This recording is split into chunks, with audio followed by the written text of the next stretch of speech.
Hey there guys, we're finally back with another video for you. Sorry for the long vacation, but we really needed to recharge our batteries. But now we're back to work, and today we have the much requested video comparison between the newly released Sony Xperia XA2 Plus and the mid-range smartphone to beat, in my opinion, the Nokia 7 Plus.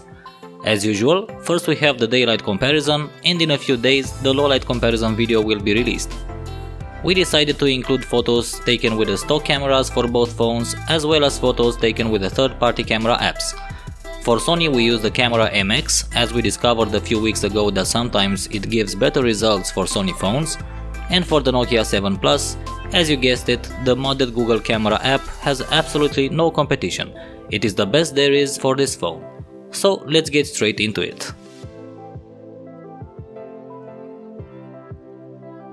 As you will see from the photo samples, in good light, the two phones are neck and neck when it comes to photo quality.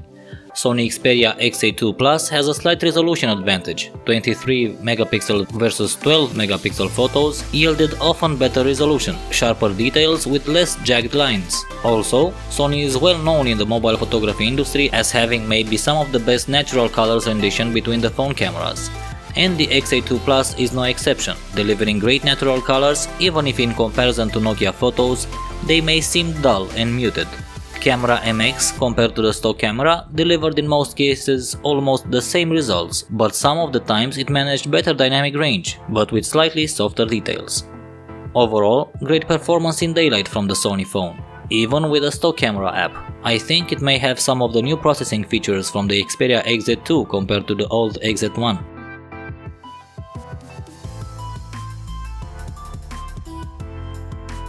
Well, what about the Nokia 7 Plus camera? Right off the bat, we can tell you for certain that for any kind of still photography, the modded Google camera app delivered much better results than the stock camera. And the differences are pretty great, with much sharper photos, better details and textures, but most of all, close to perfect exposure control and dynamic range. It's not only better than the stock camera app, but at least in the exposure and dynamic range game, the Nokia 7 Plus with Google camera app is better than the Sony XA2 Plus.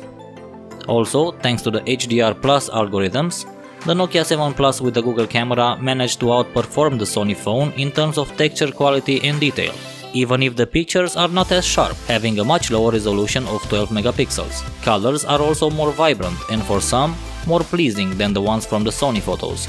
But after all, it's a matter of preference. For example, the photographer in myself will always prefer natural flat colors, so I will prefer the Sony.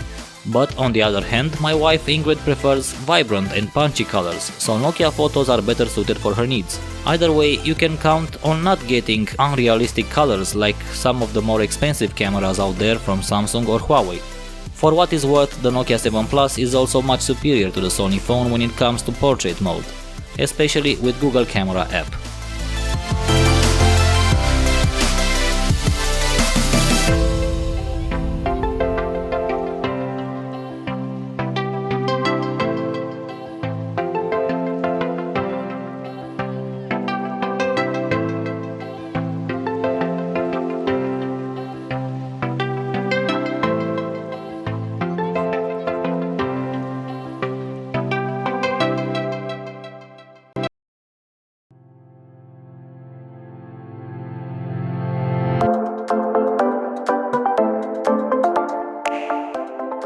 In conclusion, both phones have amazing cameras in good light for this price. In low light, we already know the victor. It will be the Nokia phone. It has better hardware choice for sensor and glass. But for well-lit environments, the two phones are very competitive one against another. Each one has its own strengths. Sony has better resolution, sharper details, more natural colors. Nokia has better exposure and dynamic range, better texture and detail rendition, and better portrait mode implementation, both with stock camera and Google camera app.